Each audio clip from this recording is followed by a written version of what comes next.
네, 강프로입니다. 자, 펩트론 보겠습니다. 자, 일단 금요일 날은 1.2% 상승해서 끝났습니다. 그리고 지난주에 어수선한 시장 환경 속에서도 상한가를 하러 가면서 반등폭을 강하게 유지를 했다. 굉장히 긍정적으로 보셔야 돼요. 여기 상한가를 가니까 펩트론을 보고 계신 분들이 나 이거 그 저가에 못 사 부분이 조금 아쉽다 이렇게 생각하시는 분들도 있을 것 같은데 절대 그렇게 생각하지 마세요. 왜 그러냐면 주식은요 쌀 때 사는 게 아닙니다. 절대 쌀 때 사는 게 아니에요. 왜 그러냐면요 주식이 올라가는 구조를 보면 명확하게 알 수 있는 게 주가가 올라가는 구조에는 앞으로 좋아질 만한 내용, 즉 호재가 있어야 돼요. 근데 그 호재가 최종적으로는 뭘까요? 실적이 좋아지는 거예요. 그러면 실적이 좋아지고 나서 주가가 어떻게 돼 있을까요? 실적이 이미 좋아졌다? 그럼 주가는 이미 저 위에 있어요. 무슨 얘기냐? 실적이 좋아지는 것보다 주가 상승폭이 훨씬 더 빠르다는 거죠. 근데 실적은 분기에 한 번씩 나오죠. 주가는 매일매일 등락을 하는데 그러면 앞으로 좋아질 만한 실적에 맞춰서 주가가 먼저 올라가는 겁니다. 자, 그러면 지금 펩트론이 가지고 있는 시가총액 2조 5천억 정도의 시가총액이 이해가 되실 거예요. 이걸 더 빠르게 이해하기 위해서는 알테오젠, 제가 수치적으로 비교를 해서 보여드릴게요. 알테오젠의 시가총액을 보잖아요. 여기 보면 우리가 명확하게 알 수 있어요. 쭉 보시면 시가총액 16조 6천억입니다. 근데 내용 보시면 적자예요. 그렇죠. 16조의 시가총액을 가지고 있는데 적자입니다. 올해 흑자 전환이 예정되어 있지만 141억 흑자예요. 실적 대비해서는 터무니없이 비싼 시가총액이죠. 근데 주가 보면 어떻죠? 굉장히 올해 많이 올랐었죠. 펩트론도 마찬가지예요. 시가총액만 보면 앞으로의 상승폭을 비교했을 때는 펩트론이 알테오젠보다 더 강할 수 있습니다. 그럼 왜 이렇게 알테오젠이 이렇게까지 시가총액을 높게 형성하고 있는지 이 부분에 대해서 우리가 파악을 한다면 어떤 부분이 생길까요? 펩트론의 앞으로 갈 길도 보일 수 있습니다. 왜? 주가가 움직이는 내용 다 똑같으니까. 그리고 아까 전에 말씀드렸죠. 실적이 나오기 시작하잖아요. 무조건 주가는 빠진다. 그런 부분을 우리는 어디서 볼 수 있느냐? 하이닉스를 보면 알 수 있습니다. 이 내용에 대해서 일단 선행적으로 이해를 하고 있어야 돼요. 하이닉스의 주가를 보면요. 23년도부터 시작해서 그저 저가 찍고 쭉 올라오고 또 저가 찍고 쭉 올라오고 25만 원까지 올라왔어요. 7만 원부터 시작해가지고 4배 정도의 상승폭이 나왔는데 하이닉스가 4배 올라가는 구간 중에서 처음에 바닥부터 이렇게 100% 정도 상승하는 다른 종목도 아니고 하이닉스가 100% 상승했다는 건 50조 이상의 시가총액이 늘어났다는 겁니다. 이런 상황이 됐는데도 하이닉스는 어떻다? 실적이 23년도에 적자였다. 근데 100% 올랐다. 근데 오히려 올해 1분기, 2분기, 3분기 실적이 나오면서 2분기 실적 딱 흑자 전환되는 모습에서 규모를 키우기 시작하니까 주가 조정받아요. 이 왜 그럴까요? 주가가 애초에 4배 가까이 올라왔기 때문에 그렇습니다. 아까 전에 제가 말씀드렸죠. 펩트론의 실적이 좋아지는 구간이 있었을 때는 주가는 빠지기 시작합니다. 왜? 지금보다 훨씬 더 높아지는 부분이 있으니까. 자, 그러면 알테오젠 같은 경우에는 왜 45만 원에서 여기까지 빠졌을까요? 같은 바이오니까 이걸 한번 비교해 볼게요. 자, 알테오젠 같은 경우에는 올해 들어서 이렇게 큰 폭으로 상승을 했었던 이유가 머커와의 계약권 때문에 그렇습니다. 근데 머커와의 계약권으로 인해서 뭐가 나왔느냐? 연간 1조 원 정도의 로열티 수입을 얻을 수 있는 가능성이 아니라 확정을 지어버렸어요. 왜? 머크와의 로열티 계약은 키트루다의 로열티를 받는 것과 같은 이야기가 되기 때문에 그렇습니다. 키트루다는 머크의 주력 제품이에요. 매출의 50% 이상을 차지하고 있습니다. 자, 그럼 여기에 뭐가 들어가요? 알테오젠의 SC 제형이 들어갑니다. 이랬을 때 기본적으로 키트루다는 기존의 의약품이기 때문에 이미 그 판매할 그 어느 정도 판매가 되는지 그쵸? 그 내용이 다 나와 있죠. 그 부분을 봤을 때 1조 원 정도의 이익이 예상이 됩니다. 그래서 주가가 먼저 올라가는 거예요. 근데 여기서 왜 빠졌느냐? 시장에 대한 부분도 있지만 소송 관련된 내용이 있다. 근데 소송이 아직 벌어지지 않았는데도 불구하고 이렇게 빠졌습니다. 왜 빠졌을까요? 선반영되니까. 소송 관련된 내용은 제가 알테오젠 영상으로 제가 충분히 남겨놨으니까 그 부분 참고하시면 되고요. 그러면 1조에서 우리가 이렇게 한번 생각해 보자고요. 권리금 개념. 이게 PER의 개념하고 같은 거예요. 1조에서 성장주들의 평균 PER 25배에서 30배 정도. 25배로 잡아볼게요. 25조. 딱 알테오젠이 45만 원 갔을 때 25배 적용을 받은 겁니다. 시가총액 25조 정도 되거든요. 머커의 계약으로 인해서 1조 곱하기 25. 그럼 25조의 시가총액이 형성되는 게 정상입니다. 정상이에요. 정상. 그럼 펩트론 같은 경우에 어떻게 봐야 되느냐? 일라이 릴리와 실제 공동 연구 개발에 대한 부분, 그쵸? 그 계약을 체결을 했습니다. 그 금액은 얼마 되지 않아요. 20억을 받았는데 이 부분이 앞으로 어떤 이 결과치가 나오느냐에 따라서 펩트론과의 그 일라이릴리와의 계약건이 어떻게 진행이 되는지가 또 나올 겁니다. 근데 일라이릴리와 같은 빅파마, 미국에서 제약 업종 중에 가장 시가총액이 높은 일라이릴리, 그렇죠? 일라이릴리 같은 거대한 빅파마가 펩트론과 실제 공동 연구 개발을 이제 공식화했다는 점.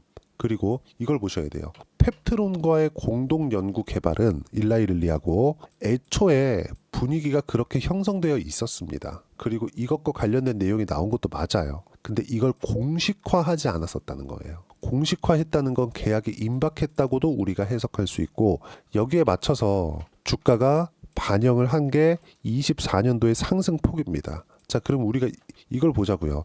지난주에, 그쵸? 지난주에 상한가를 한번 갔다 그래서 이게 주가가 이제 30% 올랐으니까 끝, 이게 아니라 이게 시작점이 될 수 있다는 거죠.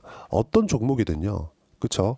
보세요. 알테오젠 어떻습니까? 여기 4만 원부터 신고가 만들 때 8만 원 정도까지 100% 올라가고 나서 한 달, 두 달, 세 달, 네 달, 다섯 달 쉬고 머커의 계약권 터지고 상승세. 그럼 7만 원, 8만 원부터 시작해서 45만 원까지 5배 이상 상승세가 나온 거죠. 펩트론 마찬가지예요. 그런 기대감이 작용을 하면서 주가가 올라가기 시작했는데 이 끝은 언제 나온다?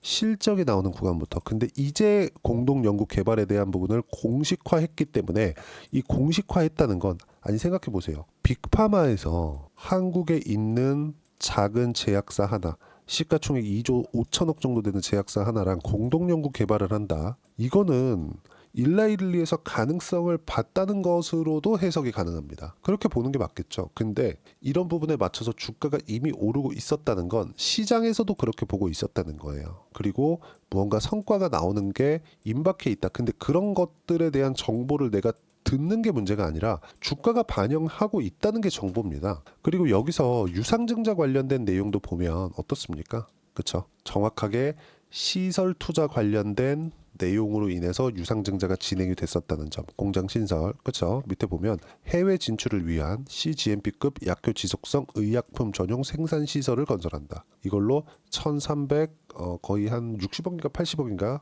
유상증자를 했죠. 그리고 실제 100% 납입 처리가 되었고 끝났습니다. 그렇죠? 자, 그리고 다음 주에는 뭐가 있어요? 이제 정치 리스크가 해소되면서 안도 랠리가 나올 수 있다. 그리고 여기서 우리가 금리 관련된 내용을 하나 더 봐야 되는데, 일라이릴리 관련된 내용이나 이런 부분보다 지금 이게 더 중요할 수 있어요. 금리는요, 제가 아까 전에 주가 얘기할 때 뭐라 그랬죠? 실적이 앞으로 좋아지는 부분에 대해서 연동한 선반영한다 그랬죠. 뭐가? 주가가 올라가기 시작해요. 그럼 신고가를 만들어 갑니다. 여기서 내가 타점 잡고 들어가요. 그러면 앞으로 실적이 좋아진다는 부분을 주가가 먼저 반영하는 겁니다. 주가가 올라가기 위해서 뭐가 들어와야 돼요? 돈이 들어와야 돼요. 돈 누가 넣어요? 세력이 넣어요. 그러면 주가가 이렇게 강하게 치고 올라간다는 건 세력이 들어오고 있다는 거고, 우리가 올라가는 구간에 맞춰서 타점을 잡는다는 건 세력의 움직임을 보면서 매매를 하는 것과 같은 겁니다. 근데 이게 과거처럼 뭐 시가총액 1,000억이나 2,000억짜리를 가지고 우리가 이야기를 드리는 게 아니라 조 단위, 알테오젠 같은 경우에 꾸준하게 올라갔는데 시가총액 25조까지 갔습니다. 이거는 뭐 세력들이 들어와서 흔들 수 있는 그런 주가 움직임이 아닌 겁니다. 이거는 실제 좋아질 만한 내용들이 있어야 돼요. 펩트론도 마찬가지고. 그러면 우리가 여기서 봐야 되는 부분이 뭘까요? 딱 한 가지다. 딱 한 가지. 올라가고 있는 상황을 보고 나서 매매를 하자. 이거는 진리입니다. 진리. 그리고 올라가는 과정에서 어떤 악재가 호재로 전환되는 구간이 있습니다. 그게 금리 관련된 모멘텀이에요. 금리 관련된 모멘텀은 이렇게 보여드릴게요. 제가. 자, 미국 10년물 국채금리입니다. 지금 4.3%예요. 미국에다 돈을 빌려주면, 즉 미국 채권을 산다는 건 미국에 돈을 빌려주는 거죠. 미국에서 이자를 1년에 4.3%를 줍니다. 4.39%를 줘요. 그냥 4.4%라고 할게요. 4.4%를 줍니다. 그만큼 높아요. 지금 금리 자체가. 그럼 우리가 이렇게 생각을 해보자고요.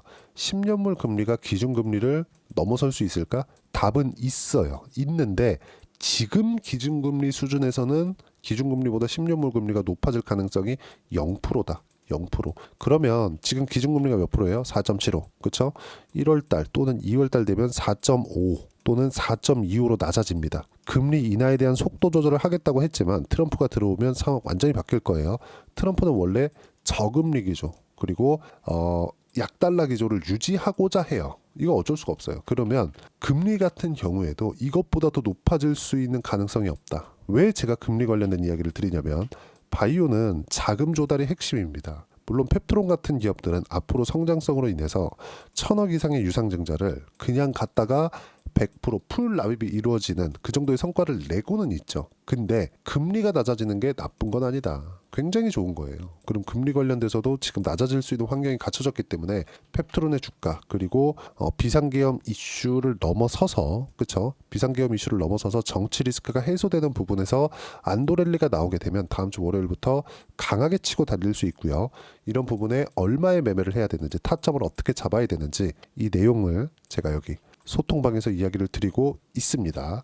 다 무료로 진행하고 있어요. 어떻게 이야기를 드리냐? 일단 이번 주말 같은 경우에는 다음 주 월요일 정치 리스크 해소 랠리가 나온다. 그리고 지금 주말이기 때문에 환율을 볼 수 있는 방법이 없어서 달러하고 연동이 되는 비트코인 중에서 테더의 시세하고 연결을 시켜서 봤을 때 환율은 빠르게 안정이 됩니다. 다음 주에 정치 리스크 안도 랠리가 확실하게 나올 거예요. 그리고 무조건 제가 이야기를 드리는 게 주도주 하라고 말씀드렸죠. 바이오, 조선, 화장품, 원전. 주도주 바이오는 지금 매수하고 있다. 언제 매수했느냐? 화요일 날부터 매수를 했습니다. 쭉 올려서 보시면 유한양행 12월 10일이죠. 유한양행 매수했고요. 알테오젠 매수했고요. 리가켄 바이오 매수했다. 왜? 바이오가 가장 빠르게 반등이 나왔기 때문에. 그럼 다음 주에는 펩트론 같은 경우에도 매수 구간 잡을 거고요. 그런 부분들을 소통방에서 무료로 진행하고 있습니다. 돈 안 받아요. 대신에 구독과 좋아요 눌러주시고요. 댓글 하나씩 달아주시고 제가 입장 링크를 보내드릴 수 있게 010-8713-1916으로 구독이라고 문자 보내주시면 소통방 입장 링크 순차적으로 공유를 해드리도록 하겠습니다. 자, 그리고 제가 이렇게 가격에 대해서 가격을 먼저 보라고 말씀드린 건 주식시장의 특성이 그렇기 때문에 그렇습니다. 그리고 생각을 해보세요. 주식시장에서 우리가 뭘 봐야 되는지 딱 뚜렷하게 이야기를 할 수 있는 사람이 있나요? 없다고 생각을 하시잖아요. 그게 아니라는 거예요. 무조건 가격이 먼저 올라갑니다. 그렇지 않으면 이렇게 주가가 초과 수익이 발생하지 않아요. 왜 그런지 제가 실제 거래한 내용을 가지고 이야기를 드릴게요. 제가 지금 알테오젠 관련돼서 이야기를 드렸고 펩트론 관련돼서도 이야기를 드렸죠. 펩트론 관련된 이야기를 드리려고 영상을 찍는 과정에서 이해하기 쉽게 알테오젠을 예시로 들어드린 겁니다.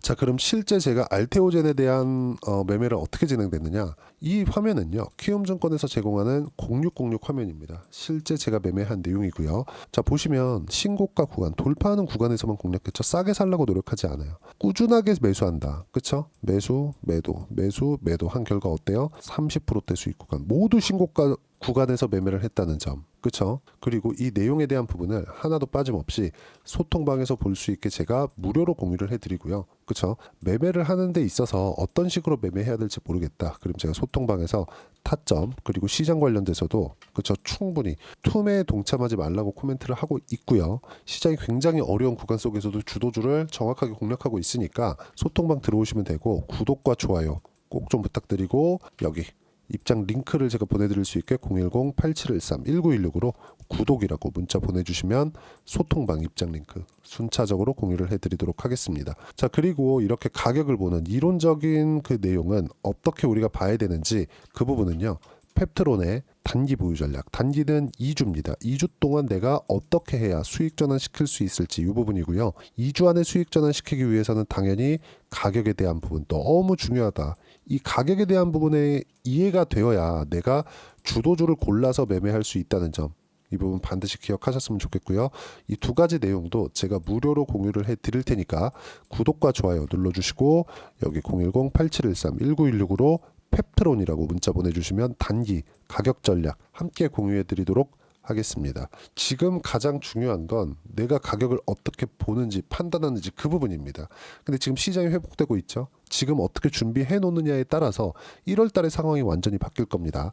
1월 달에 펩트론과 함께 어떤 종목을 공략해야 되는지 제가 딱 한 종목만 준비를 해놨으니까 영상 끝까지 시청하시고요. 모든 분들이 성공 투자하셨으면 참 좋겠습니다. 자, 여전히 시장은 녹록지 못합니다. 이런 상황이 벌어지는 건 어쩔 수 없습니다. 이런 상황에서도 수익이 나는 종목 종목들의 구조는 변하지 않습니다. 즉 대시세 종목에 대한 구조는 변하지 않는다는 거고, 실제 제가 소통방에서 지속적으로 이야기를 드리고 있는 내용도 대시세 종목이나 시장 주도주를 공략하는 건 철저하게 가격 분석을 하라고 이야기를 드리고, 가격 분석 이후에는 이슈에 대한 파악, 그리고 이슈를 파악하고 나서는 다시 내가 얼마에 매수할지 그 타점에 대한 부분을 지속적으로 언급을 하고 있습니다. 자, 근데 생각해 보세요. 시장이 굉장히 어려웠습니다. 어려운 상황에서의 어떤 종목들이 강했냐 보면 반도체와 그리고 바이오입니다. 자, 실제 여기 보면요. HLB에 제가 실제 매매한 내용을 띄워놓고 보여드리고 있는데, 1월 22일부터 매매를 시작해서 4일 동안 31%의 수익 마감이 됐고요. 그리고 여전히 신고가 종목입니다. 자, 그리고 그 다음 어보브 반도체, 이름을 보시다시피 반도체 종목이죠. 그리고 AI 반도체는 지속적으로 강세를 보이고 있습니다. 이 종목도 신고가를 먼저 달성한 이후에 제가 21%의 단기간에 21%의 큰 수익을 내고 마감이 됐습니다. 다시 재공략을 준비하고 있고, 이런 부분은 소통방에서 다 공유를 해드립니다. 자, 그리고 코세스. 자, 코세스 같은 종목도 당연히 그쵸, 신고가 종목이고요. 그리고 반도체 종목입니다. 이 종목도 영업일 기준에서 이틀 동안 대략 한 15%의 수익 마감이 됐습니다. 내용을 한번 보시면 어떻습니까? HLB를 포함해서 뭐 30%, 20%, 뭐 15% 이런 식의 수익이 지속적으로 발생하고 있는데, 이 세 종목 모두 다 신고가 종목이고 1월 달에 시장이 약세를 보이고 있는 구간에서도 강했었던 그런 종목입니다. 특징점이 하나 있는데, 그 이슈에 앞서서 가격이 먼저 반영했다는 거죠. 그렇게 제가 가격을 먼저 보고 이슈에 대해서 파악하는 이유는 결과적으로는 큰 시세를 먹기 위한 사전 준비 작업입니다. 실제로 큰 시세를 먹기 위해서 사전 준비 작업을 했을 때 여기 레인보우 로보틱스 127%, 그리고 ISC 98%, 그리고 한미반도체 97%의 큰 수익을 내는 상황을 만들 수 있습니다. 어떤 식으로 소통방에서 진행됐는지, 그쵸? 그 상황을 제가 이야기를 드린 건데, 이런 상황도요, 당연히 신고가를 공략했을 때 가능한 겁니다. 자, 그러면 이번에도 마찬가지입니다. 그쵸? 정부 주도의 코리아 디스카운트 해소 방안이 2월 달에 발표를 하고요. 그리고 2월 달에 발표된 내용을 토대로 주가가 움직이는 게 아니라 이미 움직인 내용이 있죠. 실제 이 내용은 크게 중요한 게 아니라는 겁니다. 실제 움직인 내용을 보면, 자, 기아차입니다. 실제로 12월 달에 신고가를 만들어 놓고 정부에서 입김을 불어 넣으니까 순식간에 기아차를 포함해서 현대차 같은 거대 기업들의 주가가 2주도 채 되지 않아서 40% 정도의 큰 시세를 냅니다. 자, 그러면 우리는 어떤 종목을 봐야 될까요? 이슈를 파악해야 되는 것도 맞지만 철저하게 가격에 맞춰서 매매를 해야 되는 게 당연히 중요합니다. 정부가 주도하는 정책 방향이 있겠죠. 그 방향에 맞춰서 우리가 종목을 찾을 필요가 있다. 자, 그러면 답이 나왔습니다. 정부가 주도하는 방향에 맞춰서 제2의 기아차를 찾는 게 지금은 중요하다. 근데 정부 정책의 방향에 맞게 가자. 그랬을 때 앞서서 제가 보여드렸었던 내용인 여기 레인보우 로보틱스 127%, 그리고 ISC 98%, 그리고 한미반도체 97%와 같은 수익을 낼 수 있습니다. 물론 시간에 대한 부분은 최소 2주의 시간이 필요하고요. 그리고 최장 3개월 안에 끝내야 됩니다. 자, 기아차의 시세를 보셨던 것과 같이 2월 달에 정부 정책의 방향이 결정되고요. 바로 3월 달이면 시행입니다. 자, 그러면 우리는 거기에 맞춰서 당연히 종목을 찾아야 되고, 제가 제2의 기아차를 찾아놨습니다. 제가 아까 전에 소통방에서 이야기를 드렸었던 내용 다 공개를 해드렸는데, 그 내용처럼 종목만 받고 싶다 하시는 분들은요, 상단에 있는 제 전화번호로 대시세, 자, 대시세라고 문자를 보내주시면 정부 정책의 방향에 맞는 종목을 모든 분들에게 무료로 공개를 해드리도록 하겠습니다. 자, 제가 원하는 건 채널 성장이 목적입니다. 자, 그래서 구독과 좋아요 꼭 좀 부탁드리고요. 모든 분들이 정부 정책에 맞는 방향으로 매매를 이어가서 큰 수익 보셨으면 좋겠습니다.